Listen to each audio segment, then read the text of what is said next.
ये कहे ना कि आप लोगों का जो समय है बहुत इंपॉर्टेंट है।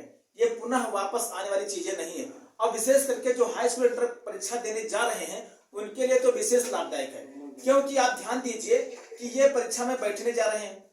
अब ये जब मार्कशीट पाएंगे तो ध्यान रखिएगा जिंदगी भर के लिए हो जाएगी। तो भैया समय को गंवाइए ना। अब आप समय को सोच रहे हैं कि ये समय पुनः वापस आने वाला नहीं है। कहते हैं time once past never return. एक बार का खोया हुआ समय कभी वापस नहीं आता है।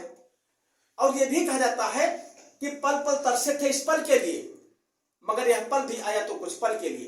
पल पल तरसे थे इस पल के लिए, मगर यह पल भी आया तो कुछ पल के लिए। सोचा था इस पल को एक हसीन पल बना देंगे, मगर यह पल ठहरा भी तो कुछ पल के लिए।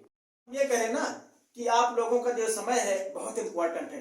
ये पुनः वापस आने वाली चीजें नहीं है और विशेष करके जो हाई स्कूल इंटर परीक्षा देने जा रहे हैं उनके लिए तो विशेष लाभदायक है, क्योंकि आप ध्यान दीजिए कि ये परीक्षा में बैठने जा रहे हैं। अब ये जब मार्कशीट पाएंगे तो ध्यान रखिएगा जिंदगी भर के लिए हो जाएगी। तो भैया समय को गंवाइए ना। अब आप समय को सोच रहे हैं कि ये समय पुनः वापस आने वाला नहीं है। कहते हैं time once past never return. एक बार का खोया हुआ समय कभी वापस नहीं आता है। और ये भी कहा जाता है कि पल पल तरसे थे इस पल के लिए, मगर यह पल भी आया तो कुछ पल के लिए। पल पल तरसे थे इस पल के लिए, मगर यह पल भी आया तो कुछ पल के लिए। सोचा था इस पल को एक हसीन पल बना देंगे, मगर यह पल ठहरा भी तो कुछ पल के लिए।